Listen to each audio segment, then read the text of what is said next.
Salut, nous sommes encore et toujours le dimanche 13 avril. Je viens vous parler ici de mes lectures qui ne sont pas des lectures italiennes. Je parle d'un livre qui fait à peu près l'unanimité, c'est-à-dire Toutes les nuances de la nuit de Chris Whittaker, qui est une grosse pavasse de 800 pages, c'est ça. Soit on aime ou pas du tout. C'est un livre sur plusieurs décennies, de 73 à 2001. C'est un livre sur une Amérique profonde où la pauvreté côtoie l'alcool et la violence. C'est un livre qui raconte Saint et Patch. C'est de gamins touchants et émouvants. C'est un livre qui dépeint l'adolescence, l'insouciance et l'innocence perdue. Beaucoup trop vite, c'est un monde d'enfants qui s'effondre, c'est une disparition dévastatrice. C'est une quête qui ne laisse pas indemne.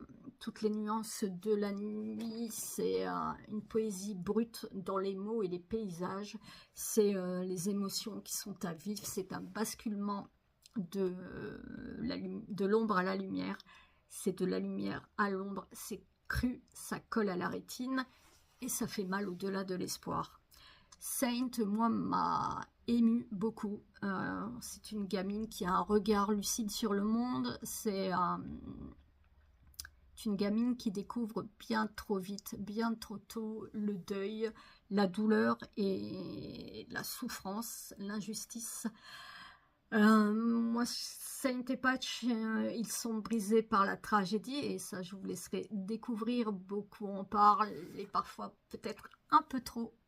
Dans ce livre, malgré toute cette souffrance, malgré tout ce que les personnages traversent, il y a l'amour, l'amitié qui reste un sentiment extrêmement beau, merveilleux et indéfinissable dans leur vie.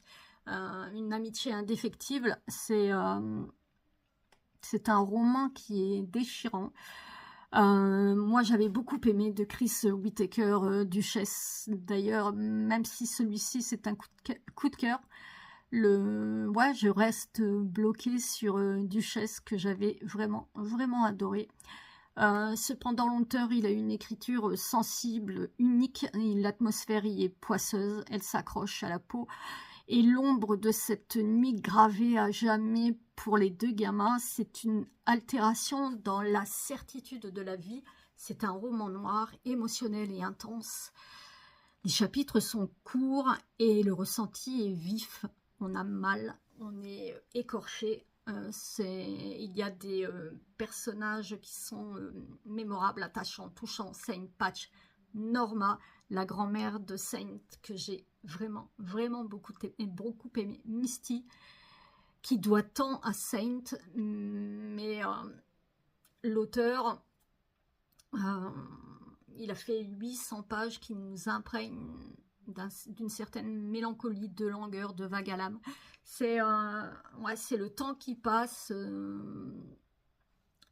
C'est une écriture où le lyrisme nous emporte vers l'intime des personnages.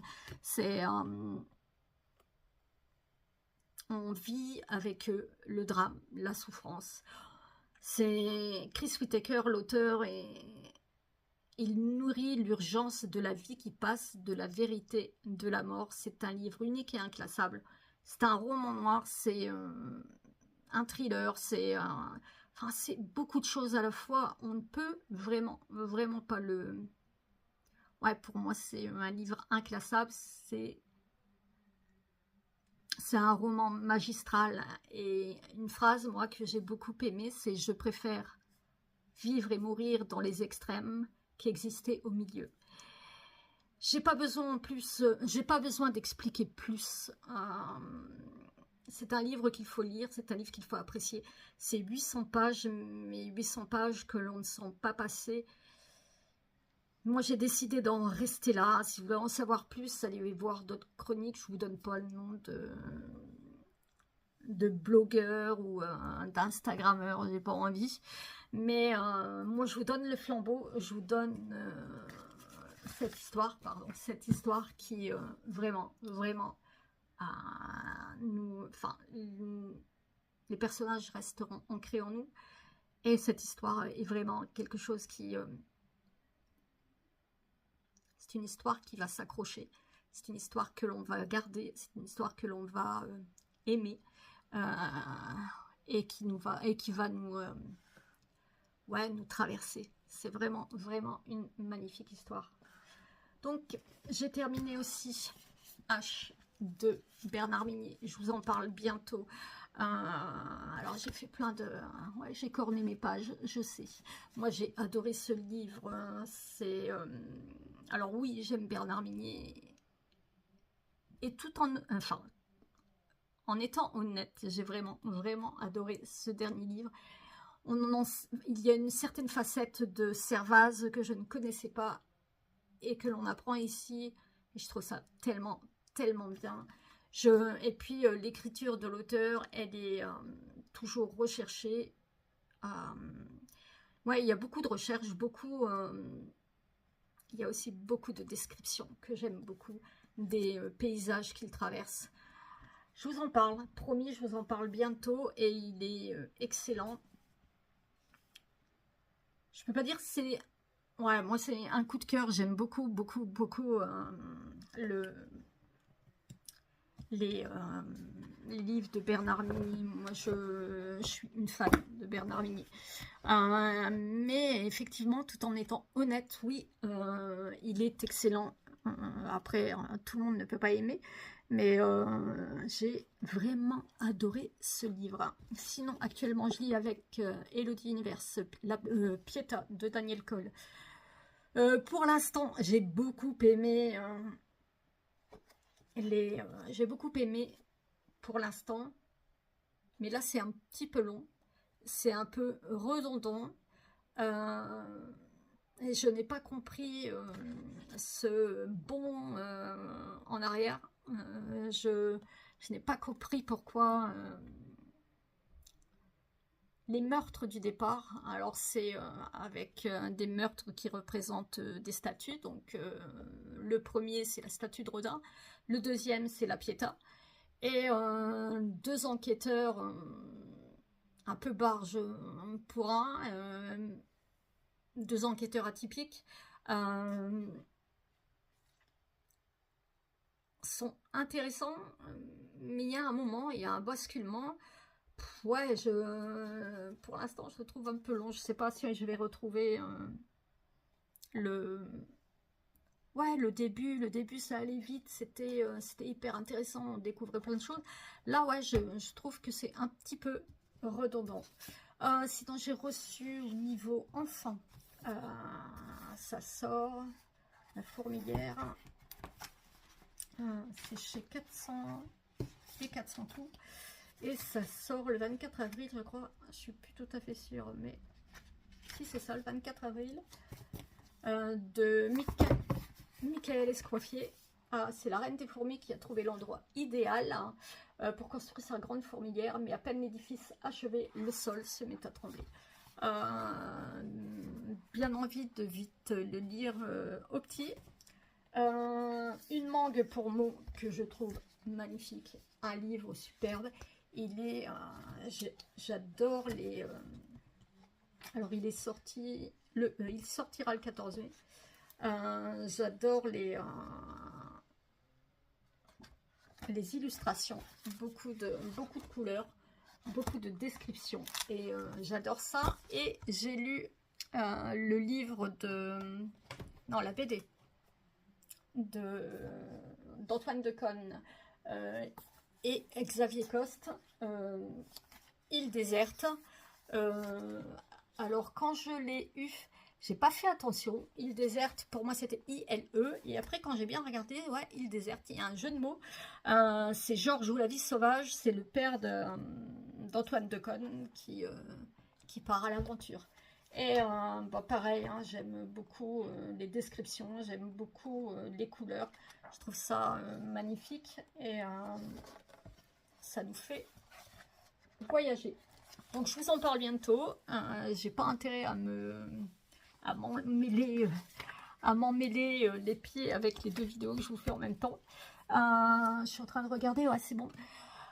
Donc je vous laisse, je vous souhaite une bonne soirée, je reviens très vite et ciao. L'envers du décor. Ouais, jamais été quelqu'un de carré, je ne le serai jamais, au grand désespoir de mon mari. Mais voilà, là-haut, j'ai une Star Wars, ma bibliothèque qui n'en peut plus et qui est en train d'exploser. Parce que, effectivement, j'ai aussi des livres qui sont à terre de l'autre côté, parce que ce sont des livres que j'ai prévu de lire dans l'année. J'en ai prévu 10 fois trop. Hein. Oui, Nadjarda. Non, c'était un nain de ma prof. Ça fait, il a 50 ans, en fait. Et voilà les livres que je m'étais dit que je lirais pour cette année, les poches. Les autres sont là-bas, les grands formats. J'ai mes BD, là, mes Italiens, là, mes Italiens, là, mes Italiens que j'ai prévu de lire. Bref, c'est un peu le bins. J'aimerais la réorganiser, mais il faudrait que j'enlève tout. Là-bas, c'est la poésie, Harry Potter.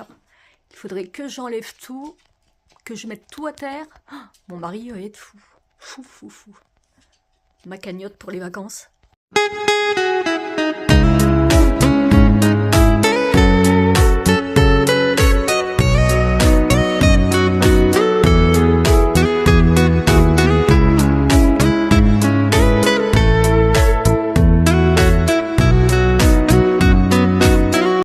Allez, on est le 17 avril, je vais terminer ma vidéo avec les différents livres que j'ai terminés. Donc H de Bernard Minier. Je bois mon café pour l'instant parce que j'en ai vraiment besoin. Une journée de dingue. Même en fauteuil, on a des journées de dingue. Hein. Petite tasse offerte par ma fille. Elle vient d'Espagne. Enfin, par une de mes filles. J'ai d'autres tasses aussi par mes autres filles. Donc, je vais vous parler d'un livre que j'ai beaucoup aimé, qui est un coup de cœur pour moi, et c'est H de Bernard Minier. Moi, j'ai toujours beaucoup aimé, enfin, dès le premier, j'ai accroché, moi, avec Bernard Minier. Ça a été Déglacé, c'est donc le premier avec Servaz. Bernard Minier, moi, il est devenu un incontournable à avoir dans sa bibliothèque au niveau polar. Alors, c'est mon choix, c'est mon ressenti. Moi, j'accroche beaucoup à son écriture. Moi, je trouve qu'il se bonifie d'année en année, et que ce soit pour Servaz, pour Lucia ou pour les one-shots. Moi, j'aime beaucoup l'auteur, sa sensibilité, le fait qu'il... son œil acéré sur le monde qui nous entoure, sans être moralisateur ni boomer comme certains pourraient penser. Son écriture est juste sur les faits réels. Notre société, elle est en déliquescence, et ça, c'est moi qui le pense. On est enlisé dans un bourbier sans fin qui est une fange des prédateurs. La violence est crue, et les réseaux permettent à tous et à toutes de se cacher derrière un pseudo. Il n'y a plus de limites, et certains passent à l'acte. Ouais, les limites, elles ont disparu, et c'est un monde qui se textote ou se stalk. C'est un monde qui du jour au lendemain te déteste ou t'aime. C'est un monde qui est laid. Il est vraiment laid, ce monde. Il n'y a plus le rapport humain. Ou s'il y a des rapports humains, quand on se rend compte, parfois c'est complètement biaisé. La rumeur grandit, les gens s'inventent une vie, et le virtuel balaye le réel. J'ai du mal à parler, hein, ou bien j'ai bu trop de café. Et puis, ouais, le virtuel balaye le réel, et la solitude s'engouffre. Les gens sont de plus en plus solitaire, de plus en plus seul. Là, c'est le 9e opus de Bernard Minet. Je vais vous montrer le livre. Si je ne vous le montre pas, ça ne va pas le faire. C'est H. H comme hécatombe, H comme hiver, H comme Hirtman, bien sûr. Donc là, c'est le 9e opus. On retrouve Servaz après la déflagration du précédent. Servaz. La déflagration subie par l'équipe de Martin. Il est mis au vert avec sa famille, il vivote, mais c'est sans compter sur l'évasion de Hirtman. Et Servaz reprend le boulot parce qu'il est... ouais, c'est difficile de pas trop en dire, mais si Hirtman s'est échappé, ça sera pour retrouver Servaz. Et donc, il reprend du boulot. Le commandant Servaz, il n'en finit plus depuis la dernière fois de sombrer dans la noirceur. Il n'en finit plus d'être mal. Il n'en finit plus de ne plus croire en l'humanité. La silhouette d'Hirtman plane au-dessus, sans être forcément présent. Il est présent dans son absence et c'est assez fort, c'est totalement angoissant. Il y a une série de meurtres qui complexifient l'enquête. Il y a un journaliste qui a été assassiné. Il enquêtait sur des disparitions passées, non élucidées. Deux jeunes femmes ont disparu. Hirtman semble le meurtrier, il serait la clé. Point d'interrogation. La silhouette, enfin, dans le même temps, Servaz, il est contacté par sa partenaire Samira pour qu'il l'aide à suivre cette piste. Et il est également contacté par un écrivain, Emmanuel Zax, qui est complètement fan de true crime. J'arrive pas à dire les R. Et il est obsédé par Hirtman, il est obsédé aussi par Martin. Il a suivi toutes ses enquêtes, il a suivi tout ce que Hirtman a pu lui faire subir. Et puis Zax, il travaille avec des jeunes geeks, des web sleuters. C'est un groupe d'inénarrables, comment il s'appelle, le groupe d'inénarrables amateurs, le groupe inénarrable d'amateurs d'enquête, tout simplement, qui sévissent sur le net. En fait, c'est une fascination de gens de partout, une fascination sur les enquêtes qui sont de plus en plus morbides, les enquêtes qui sont terribles. On peut entendre même les médias qui sont dès le départ, qui vont voir les familles, comme malheureusement récemment le petit Émile qui avait disparu, et l'affaire, je ne sais plus le nom, mais c'est le mari qui a tué sa femme alors qu'il apparaissait à la télé comme quelqu'un d'effondré. Alors c'était lui qui l'avait tué. Mais c'est une société en fait qui se nourrit de crimes et de sang et aimant les faits divers les plus sombres. Et moi je trouve ça assez malsain et c'est innommable.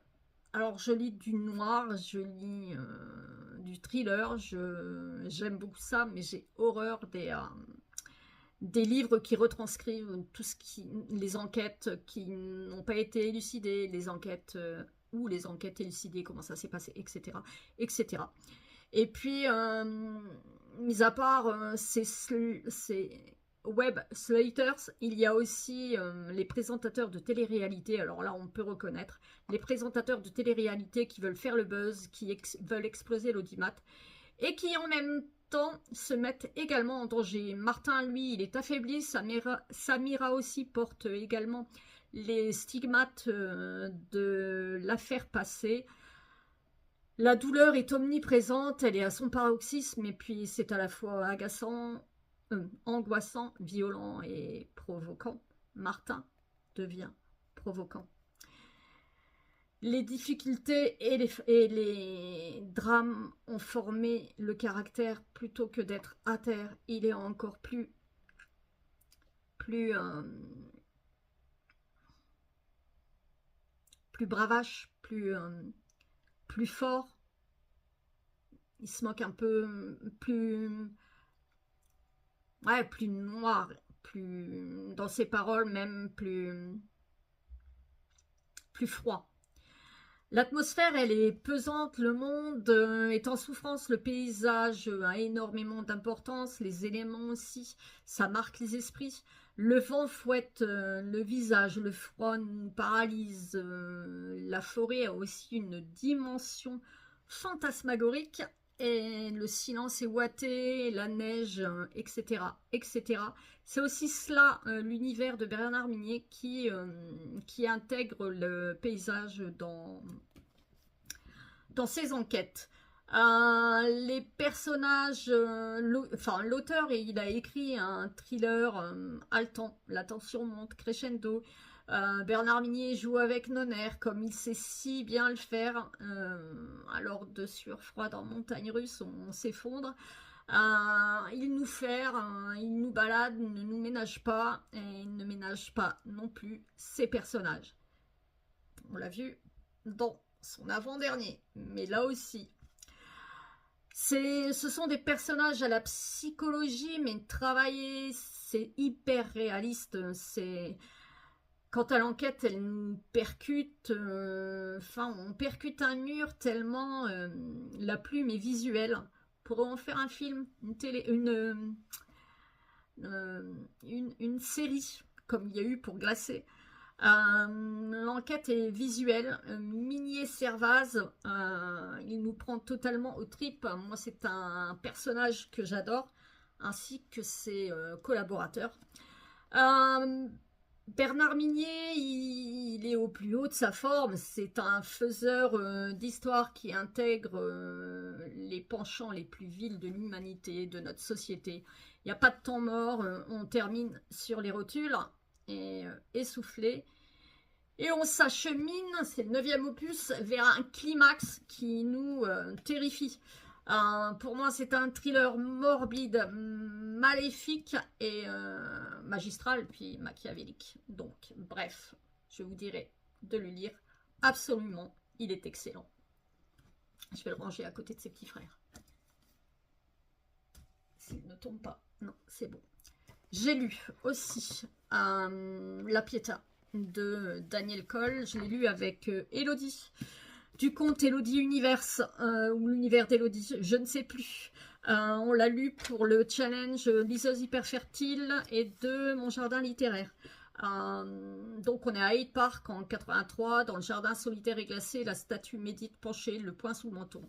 Au fond de son œil bleu intense, une lueur de vie semble encore briller. Le sergent Chambers de la Metropolitan Police s'en rend compte, il est hélas trop tard, l'homme meurt gelé dans la position du penseur de Rodin. Puis c'est au tour d'une mère et de son fils d'être retrouvés dans les mêmes circonstances, tel l'ensemble de la Pietà de Michel-Ange. Qui sème ainsi dans l'onde cette parodie macabre de musée et jusqu'où ira cette vague d'assassinats que leur auteur considère comme autant de chefs-d'œuvre. Alors moi j'en ai parlé, je pense, au début. J'ai dit que j'aimais, que pour l'instant, j'aimais beaucoup les 150 premières pages. J'ai beaucoup aimé.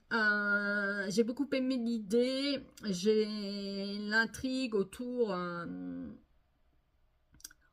des de corps représentant des œuvres connues comme Le Penseur de Rodin ou La Pietà de Michelangelo. C'est un tueur intelligent qui est assez funèbre. Et puis, l'auteur, il m'a perdu. Tout m'a paru... j'ai été complètement paumée. Ça m'a paru confus. Je n'arrivais plus à suivre. J'ai plus cru du tout aux 3 enquêteurs. Pas du tout charismatique. C'était... Puis il y avait des incohérences. Je trouvais, moi, les enquêteurs complètement à côté de la plaque. Ouais, c'était... Puis, il n'y avait pas vraiment d'alchimie entre eux. Et j'ai trouvé ça totalement cliché. Donc, effectivement, il fait 400 pages. Mais pour moi, c'était... Non, 468 pages. Ouais, 468 pages de douleur. Puis moi, j'ai trouvé aussi l'intrigue un peu vide, un peu ouais, survolée. Donc, ce n'est que mon avis perso. Donc, voilà, je n'en dirai pas plus. Vous aimerez certainement, peut-être, à chacun de se faire son idée. C'est... je sais pas, enfin, c'est ouais, c'est mon avis perso, c'est tout.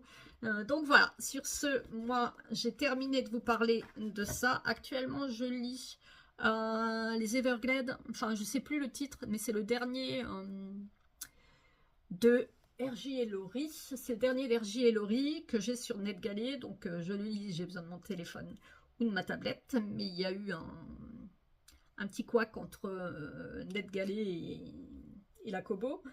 Je vous parlerai aussi la prochaine fois de la BD faite par Antoine Decaune. Voilà. Et par contre, pour dimanche, j'espère vous mettre ma première vidéo sur mes premières lectures italiennes. Là, sur mes premières lectures italiennes, j'en ai lu 2. J'en ai pas commencé d'autres parce que j'attends expressément la saga des Floriaux. J'ai le 3, il me manque le 1 et le 2. Je les ai commandés. C'est moi qui ai proposé la LC, donc j'espère le recevoir avant dimanche. Dimanche, c'est Pâques, donc je vais voir ma fille, mon autre fille, ainsi que mes petits-enfants. Donc ça m'étonnerait que je lise beaucoup. Et puis, mais j'espère quand même m'y mettre très fortement, puisque je lis beaucoup, beaucoup la nuit. Et puis c'est tout. J'espère vous mettre donc cette vidéo italienne pour dimanche matin. On essaye, on y croit. On verra. Mais ouais, j'espère le faire assez rapidement. Sur ce jouet, j'ai pas eu de mince de réception, sauf 2 réceptions ou 3 pour enfants. Donc voilà. Je vous dis à bientôt et puis ciao ciao